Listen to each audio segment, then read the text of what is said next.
Hi, everyone, and welcome to a special edition of the Climate Confident podcast. Today's episode is sponsored by Siemens. And with me on the show today, I have my special guest, Sabine. Sabine, welcome to the podcast. Would you like to introduce yourself? Hi, everyone. I'm Sabine Erlinghagen. I'm the global CEO of Siemens Grid Software. Fantastic. And Sabine, one of the reasons you're on the podcast today is because Siemens recently produced a report, and I have the name of it here in front of me. It's the Siemens Infrastructure Transition Monitor 2023, subtitled The Great Divide on the Path to Net Zero. Can you give us an overview of the kind of key findings of the report, particularly as they relate to your own kind of area of grid infrastructure and renewable energy integration? Sure. What we did in that report is actually interview and ask 1,400 executives globally to understand what are the challenges in the energy transition, or better, in the infrastructure transition more broadly, because it touches literally every part of infrastructure in all countries. So 1,400 executives basically responded to us that they absolutely believe that decarbonization paths, decarbonization strategies, and the right infrastructure are to be a competitive advantage going forward.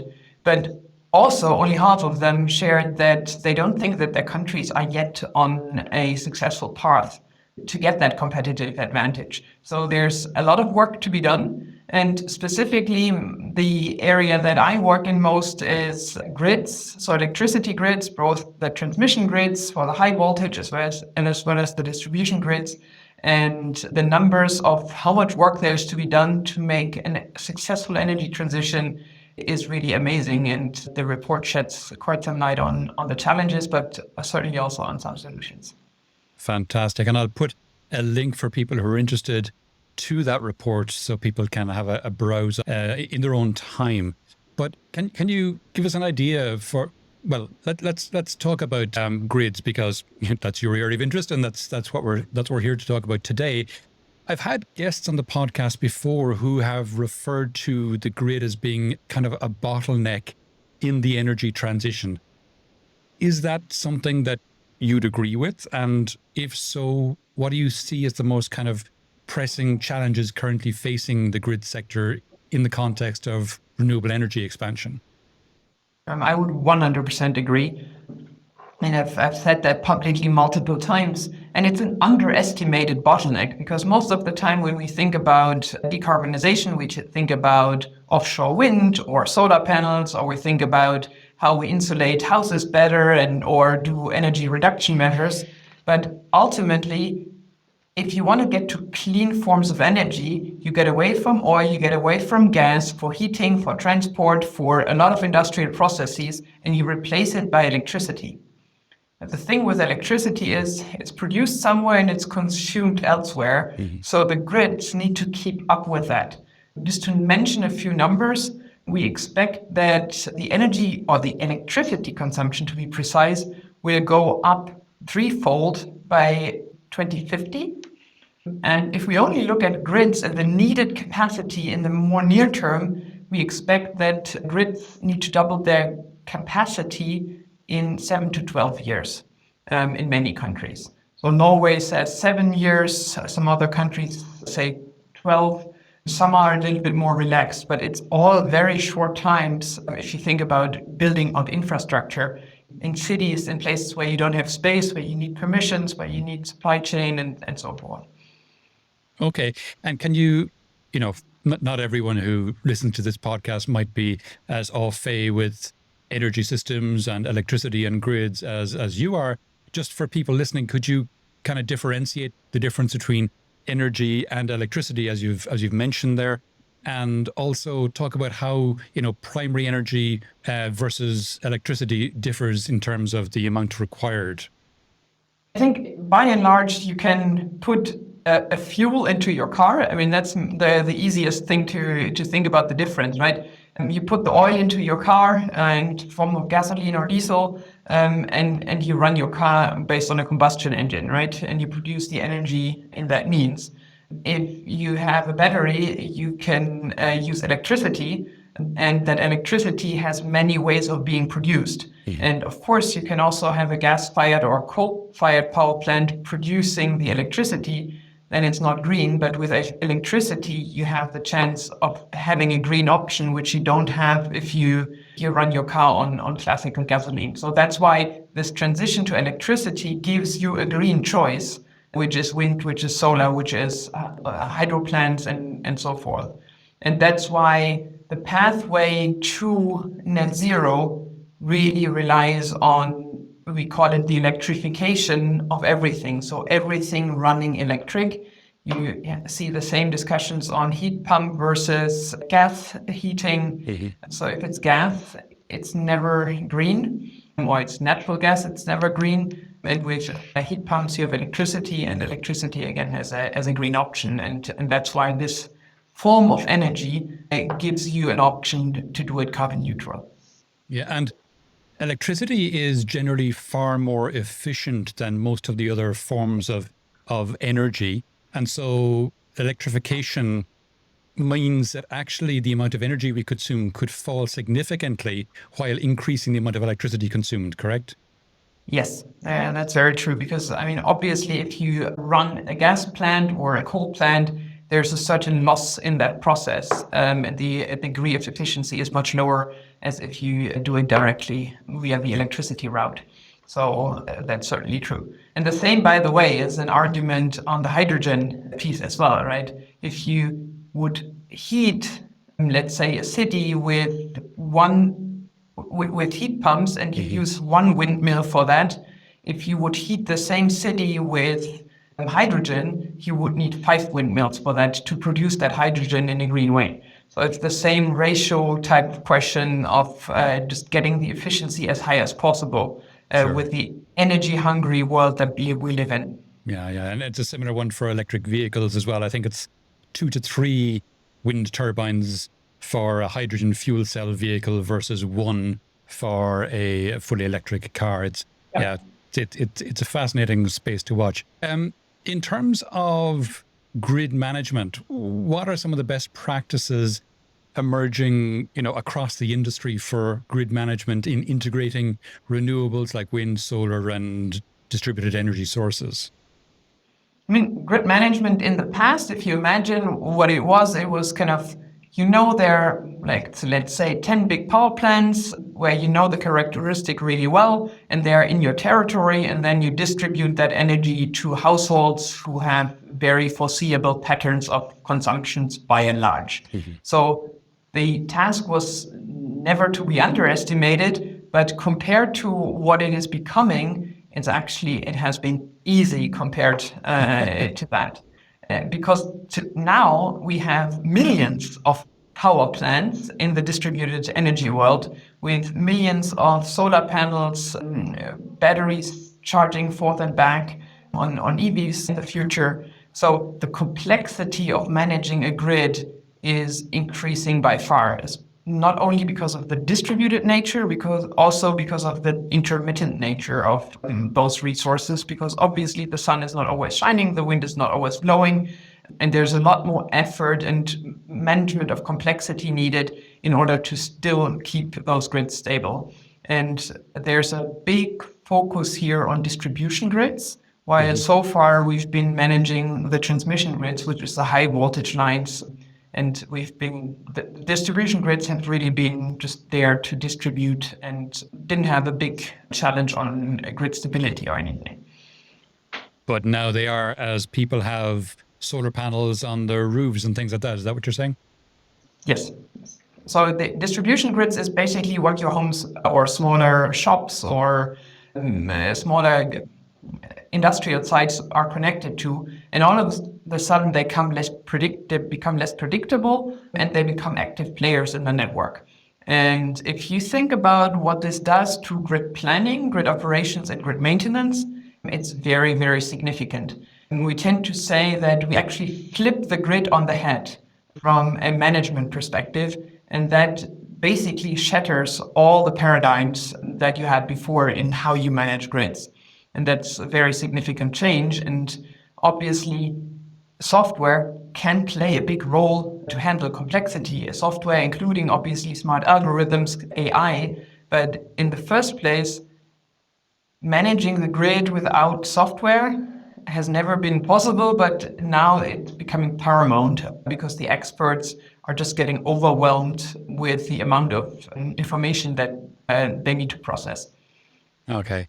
And it's all down because the grids have to be balanced at all times.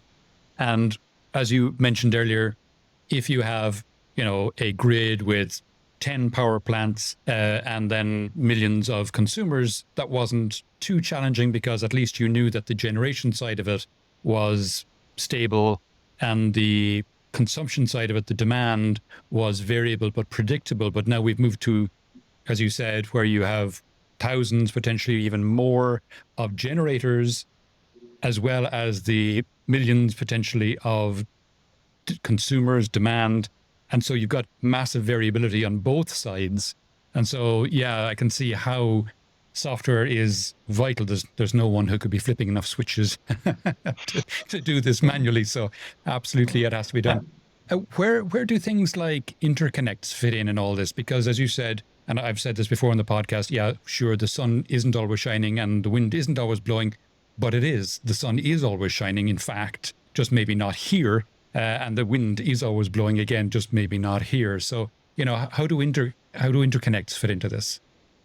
We had a professor from the Potsdam Institute of Climate Change visiting us, and he said exactly the same thing that, like you're alluding to, which in principle, it means if you look at it at a continental scale, so for Europe, for the US, for South America, and so forth, then or for North America to be precise, then the wind is blowing somewhere always, and the sun is out there somewhere always.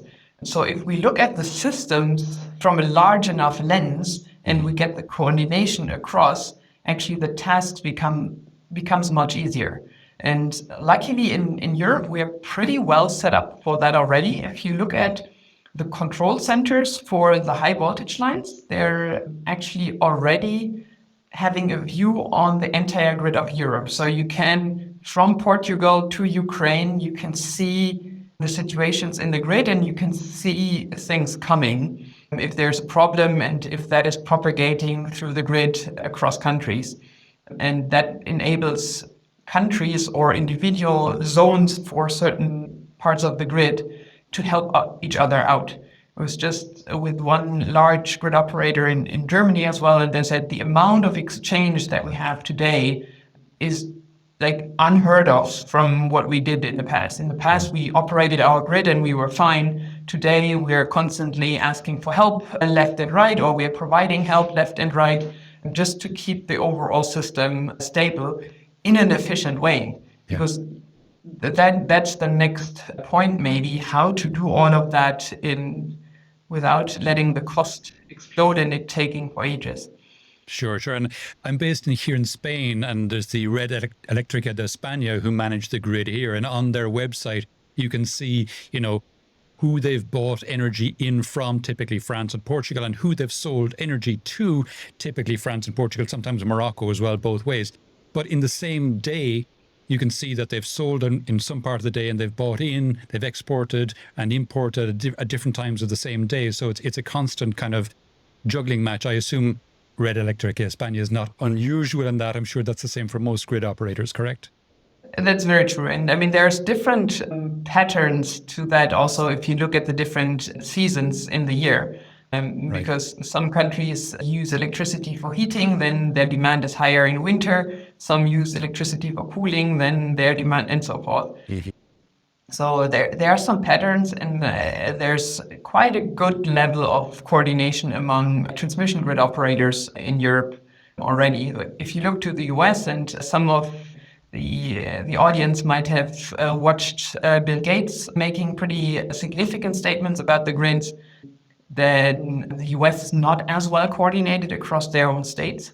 Sure. And they are benefiting or working on from bigger coordination for the sake of higher efficiency in the end, because otherwise you run suboptimal, as you just said earlier. Yeah. We all saw what happened in ERCOT, the Texas grid, a few years back when they had the big freeze. Yeah. And that's a very isolated And grid. yes, and that's even a funny story because Texas did decide to be isolated and not to interconnect for interesting reasons. But that comes at a pretty high cost. Either it comes with more outages Yeah. or it comes with a system that you need to lay out for every kind of extreme situation that you could ever think of.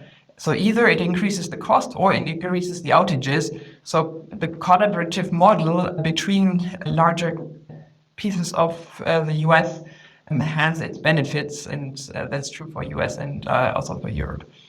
And where, I mean, it's not just interconnects for keeping stability. One of the other big levers that grid operators can start using or have been using for a number of decades, depending on the type, is storage. And when I say the type, you have pumped hydro is one that has been used for many decades. I remember there was a pumped hydro station built in Ireland back in the late 60s, early 70s, and I think it was 250 megawatt hours in Turlock Hill, built for many millions of pounds back then.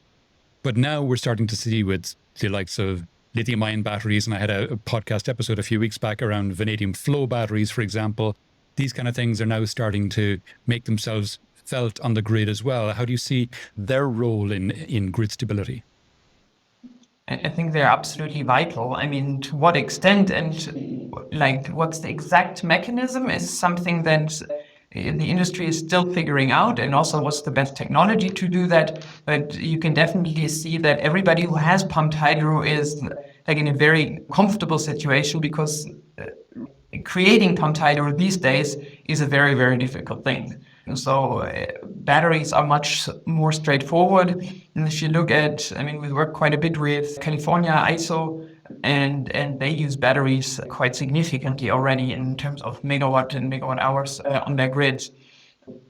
Also, like anybody is, like everybody is discussing that, and sometimes the regulation is more favorable in order to execute that fast, and sometimes regulation makes that much harder because for those who are not that much into grids, a grid operator by definition is a monopoly, and they typically cannot run any other business model than just providing infrastructure and stable grids. And having a commercially operated battery is not always falling into what they can do. Right. Interesting. Okay. And what about data? Because, data is starting to impact on everything now. How critical is data utilization in grid operations, and what innovative approaches are being adopted to maximize grid efficiency using data? Yeah.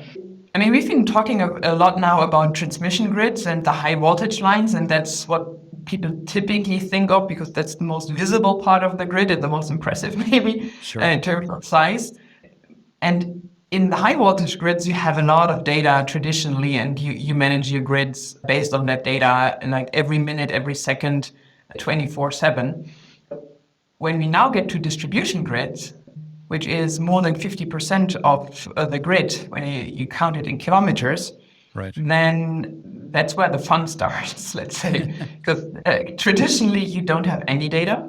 Traditionally, this is assumed to be a copper plate. That means electricity is just flowing, and you don't actually observe the electricity to flow. So you don't know, you just assume where, like, at which part of the grid is loaded how much. So, for instance, if you boil it down to a transformer that might be at the end of your street, then a grid operator wouldn't know how much capacity of that transformer is used at any given point in time. So they might kind of go there, look into it once a year and see like what was the maximum load, but they have no transparency on typically of what's happening there. Now, thinking about how I can increase capacity and how I can manage a grid successfully, which has become so complicated, I need to know. I cannot just blindly let it flow. I need to know how loaded my transformer is. I need to know whether there's 5% capacity left or 60% of capacity left. And that is where data comes in. So now you need to make sure that you get the data, you process the data, and you make meaningful insights out of that data in order to take decisions for both planning purposes. So where do I need to increase my grid or increase the capacity? But also for operations purposes, what do I need to do? Where do I need to counteract in order to keep that grid stable and to have power flows run efficiently? Okay, and how are we collecting this data, and how do we use that then to increase capacity on the grid? A great question, because there's a traditional approach and a new one. The traditional approach would take the paradigm that we've always had. We put sensors everywhere, right? Every transformer, a sensor, and but the thing is, this is a very slow approach and also a very costly approach. If I take the vast grid that we have in a lot of cities, then rolling out sensors there and installing them everywhere, I mean, it's a lot of equipment, it's a lot of logistics, it's a lot of people involved. So that is the first reflex of everyone. We would argue that there's smarter ways of doing that. Mm-hmm. And we do actually have sensors out there, which is the smart meters. Right. And so far we've been completely underusing those sensors. And we've also been underusing the power of software and the power of artificial intelligence to make sense of that data. Okay. And the interesting thing is, there's where the paradigms are shifting. You might not be as accurate as you are in the transmission grid, but it also doesn't matter. If I don't have transparency at all and I can increase it by 95%, I have 95% more, and I shouldn't complain about the 5% that I still don't have. So that's a really, really interesting discussion these days, or also a very interesting proposition that we are making to the market, is to really attack the problem of especially low voltage. So we go from high to all the way down to low voltage, transparency, and understand and manage those grids at the lowest voltage levels and the DERs in a very professional way. Okay, and just to kind of give some context, can you again remind people why it's important to increase the capacities on the grid, how much we need to increase it and by when, what kind of the timeframes and the challenges are, because one of the big challenges for infrastructure is getting regulatory sign-off, right? Yes. So, I mean, we said in the beginning of our conversations, we are roughly thinking about doubling the grid capacity in anything between 7 and 12 years in many countries. So the way I think about it, we've built a grid in the last 100 years, and now we have to build it again in the next 10. Right. So the challenge is enormous. Now, if I think about doubling capacity just by putting out more lines, putting out more cables, it's a huge task. Yeah. But if I think about, hey, how loaded is my transformer actually? Like, oh, I still have 60% capacity as a buffer in my transformer. Maybe I can use a little bit more of that transformer safely without risking grid stability issues or anything. Maybe I can ask some prosumers, as we call them, so EV drivers, people who have a heat pump and so forth. Maybe I can ask them to shift a little bit load to occupy that transformer still in a safe way. But the basis for that is transparency. So the kind of understanding what's happening in the grid is there's a saying, what you can't measure, you can't manage. And that applies to grids as well. So if we have the challenge of doubling grid capacity, we should better look at where we still have some capacities left that we are not using or using as a buffer so far, because that's likely the fastest possible way to increase the capacity. Makes sense. And go on. Yeah, one more thing, because that's a super interesting stat. I mean, we talk about decarbonization. There is terawatts of renewables waiting for being able to connect because of missing grid capacity. Yeah. So it's not only an efficient, like how do I not spend the money to extend my grid physically, but the speed matters. If we have wind parks that are not connected, if we have PV owners who call their utilities and don't get the connection of their PV on their roof, we're losing momentum, we're creating frustration, we are diverting the investment, and we are really getting back to what you said initially. The grids are becoming the bottleneck of the energy transition because those renewables can't connect. Yeah. And factories can't electrify. It's missing grid connection. Yeah. Yeah. No, I saw an example of that just here in Spain recently. I go to Cadiz from Seville reasonably often. It's about 120 kilometers from Seville, Cadiz. And on the road there between Seville and Jerez, on the left-hand side of the motorway, there's a wind park, a brand new wind park. It was only built in the last 18 months, and they are enormous, enormous turbines. There's a lot of wind generation here in the south of Spain, particularly Andalusia, around the Cadiz area. But this new wind park are the largest turbines I've seen, I think. And they were up probably 8 months or so before they started spinning. And I'm guessing it was that. I'm guessing it took a while to get them connected to the grid for whether it was regulatory reasons or whatever, or capacity.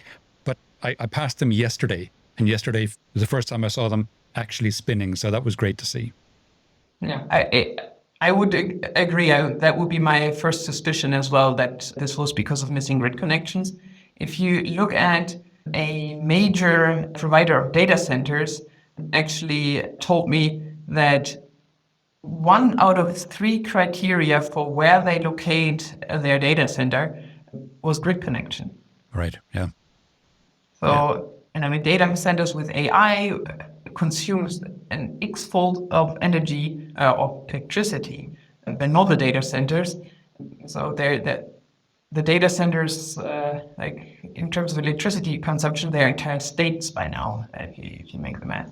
Yeah, yeah. And in fact, I have a background in data center development, which is kind of irrelevant to this generally. But one of the things that I remember thinking about at the time was data centers are a massive battery. And so they could take part in demand response programs quite easily because they've got generation on site and they've got batteries on site. So they could very easily go off grid at times of peak demand and, take on board any credits or anything that they get for that. But like I say, we're going way off topic.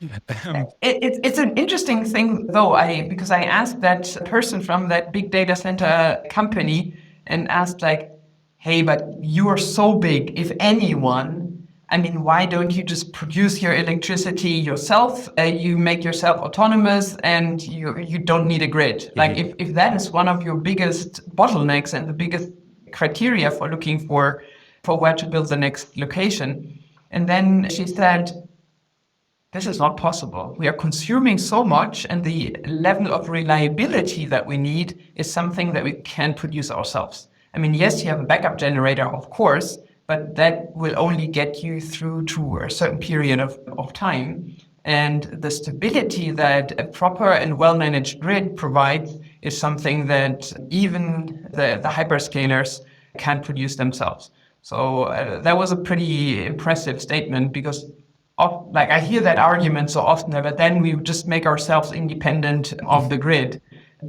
If even one of the hyperscaler tells you that they can't, then I assume there is an advantage of public infrastructure. And we were talking about infrastructure transition monitor in the beginning.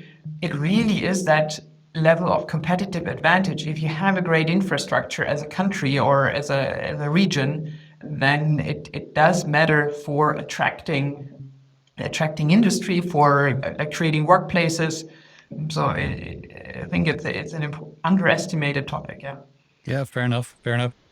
Can you talk to me a little bit then about the role of cross-industry collaboration in driving the energy transition? And if you have any good examples that you can talk to, that'd be fantastic.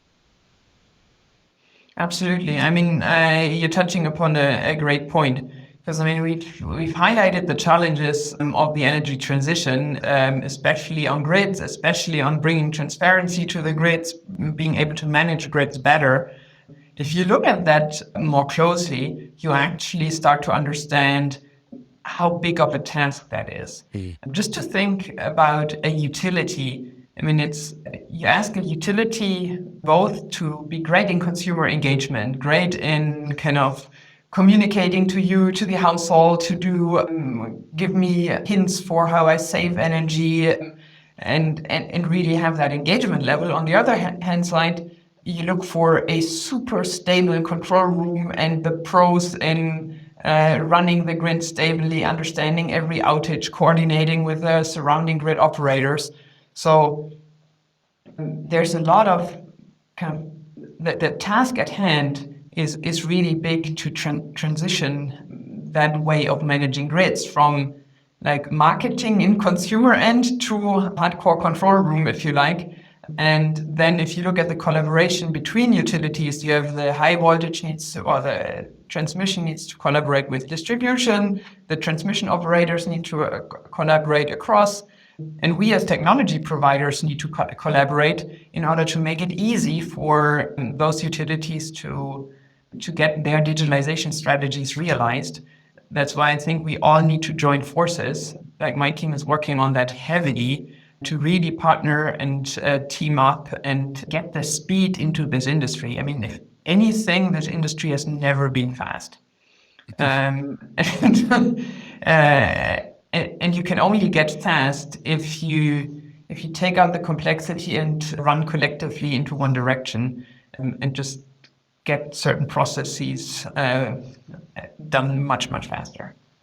Cool, cool. Sabine, we're coming towards the end of 2023, and so this is kind of the traditional time of year for asking for predictions. So what would be your predictions for the grids of 2024 and beyond? Look, I think we are looking at an exponential development here.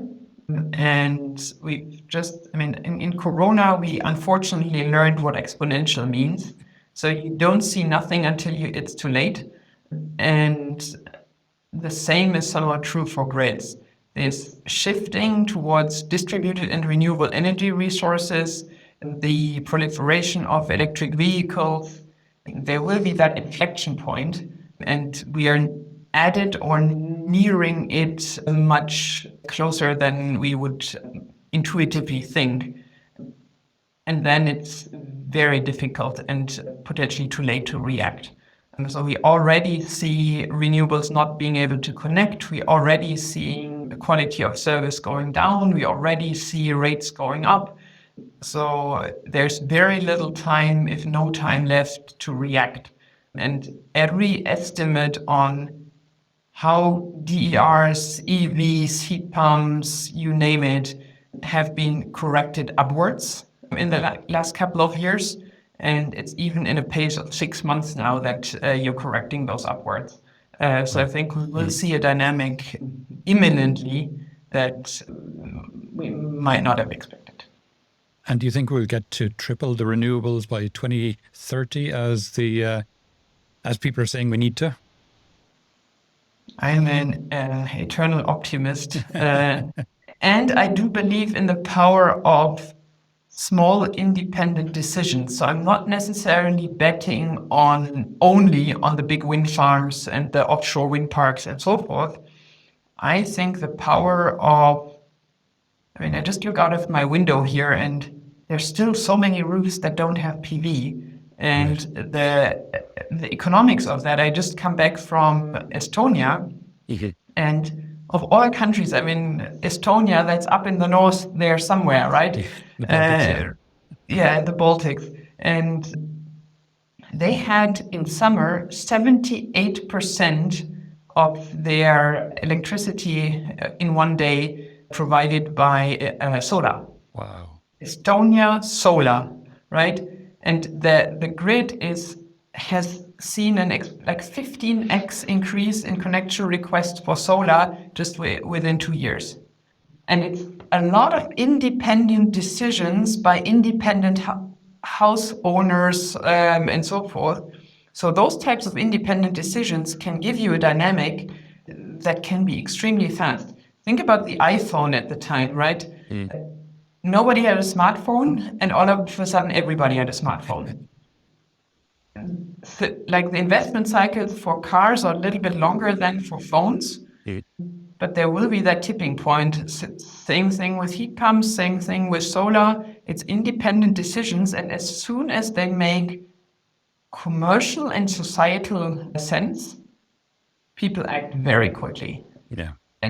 And then you get that kind of exponential growth curve in motion. And again, I'm an eternal optimist for people to take the right choices. Good. We're coming towards the end of the podcast now, Sabine. Is there any question I didn't ask that you wish I had, or any aspect of this we haven't touched on that you think it's important for people to be aware of?